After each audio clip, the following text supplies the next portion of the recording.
ولا تقف ما لیس لک بہ علم، کہ تم اس بات کے پیچھے نہ بڑھنا جس کا تمہیں علم نہ ہو۔ پھر فرمایا فاسألوا اہل الذکر ان کنتم لا تعلمون، تم پوچھو، جانو، معلوم کرو ان لوگوں سے جو اہل نصیحت، اہل ذکر یعنی اہل علم ہے، اگر تم کو نہ معلوم ہو۔ تو میرے محترم بزرگ دوستو، اب میں اہم بات یہ رکھنے والا ہوں کہ اللہ رب العالمین نے نبی پاک صلی اللہ علیہ وسلم کو دین حق دے کر مکمل کر کے آخری نبی رسول کر کے دنیا کو یہ میسج اور پیغام دے دیا کہ ان کے بعد اب کوئی نبی رسول نہیں آنے والا۔ آپ صلی اللہ علیہ وسلم کی جو حدیث ہم یاد کریں، اس کو صحیح سے سمجھیں کہ یہ حدیث صحیح ستہ سے ہے کہ کون سی حدیث سے، کہ ایسا نہ ہو کہ کوئی ضعیف روایت اور اس کو ہم یوں ہی بار بار رٹتے رہے، لوگوں کو یہ بھی نہیں بتاتے کہ یہ روایت کون سی ہے، اور اس پر پھر فتنہ اور پھر ایک سے ایک مسائل پیدا ہونے لگتے ہیں کہ آپ صلی اللہ علیہ وسلم نے جیسے فرمائے یہ روایت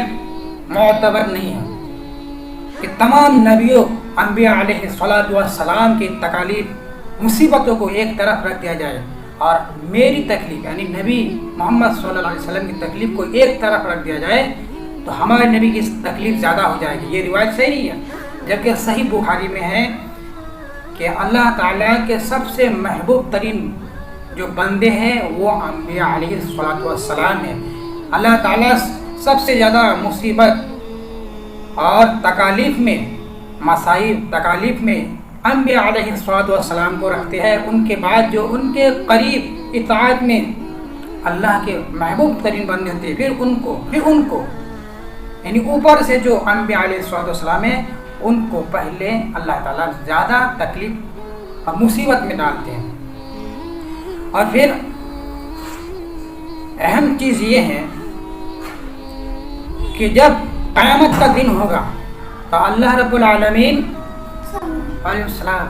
جب قیامت کا دن ہوگا تو اللہ رب العالمین جو ہے نا موسیٰ علیہ السلام کو ایسا شرف اور ایسا معجزہ عطا کریں گے کہ حضرت موسیٰ علیہ السلام کے بارے میں آتا ہے حدیث پاک میں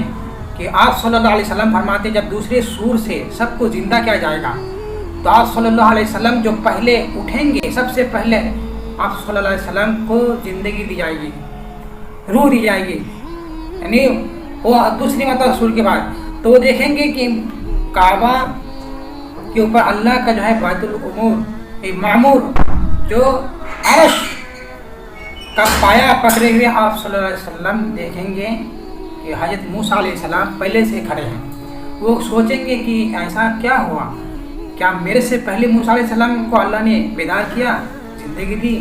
یا کہ اللہ تعالیٰ نے دنیا میں ان کو جو دیدار کے بنا پر بے ہوشی دیے تھے اس کا بدل اللہ تعالیٰ نے ابھی ان کو بے ہوشی نہیں کیا۔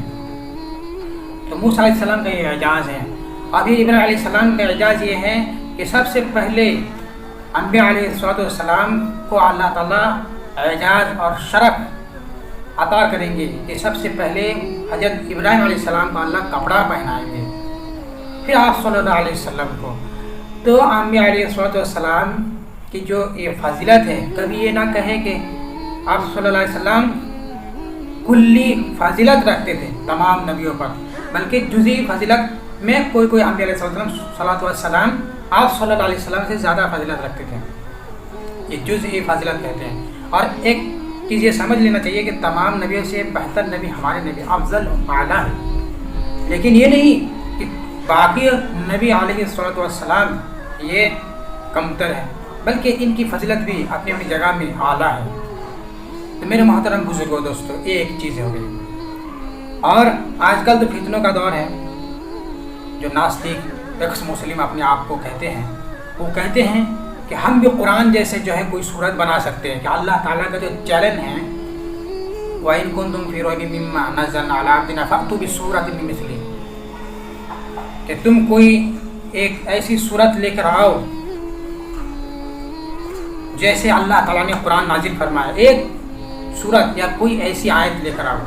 نہیں لا پاؤ گے، اللہ تعالیٰ نے فرمایا نہیں لا پاؤ گے، تو اس کی کوشش کر رہے لوگ کہ ہم بھی ایسا کلام قرآن لائیں گے جو قرآن کے خلاف ہوں گے اور ایسا ہی کلام ہوں گے، لیکن وہ قرآن ہی کیا قرآن ہے جس میں اللہ رب العالمین کسی رب کا تذکرہ نہیں، کسی مالک خالق کائنات کا تذکرہ نہیں، تصور نہیں، کوئی ایک خدا کو نہ مانے، فرشتے کے کوئی وجود نہ مانے، جنت جہنم نہ مانے، حساب و کتاب نہ مانے، پل صراط نہ مانے، اور پھر عدل و انصاف کا ایک دن آئے گا جو گناہ گاروں کو سزا دے گا، نیکوکاروں کو جزا دے گا، یہ کچھ نہ مانے تو پھر وہ کلام ہی نہیں رہتا اور اس کو قرآن نہیں کہا جاتا۔ قرآن کا یہ سب سے بڑی بنیادی بات ہے کہ توحید، پھر رسالت اور آخرت، یہ تینوں چیز اگر ہے تو قرآن کی بنیاد ہے، تو اس کے بغیر کوئی قرآن ہو ہی نہیں سکتا۔ تو یہ اہم بات ہے۔ اللہ تعالیٰ ہم سب کو کہے سنے کے ساتھ ساتھ عمل کے طور پر عطا کرے، آمین۔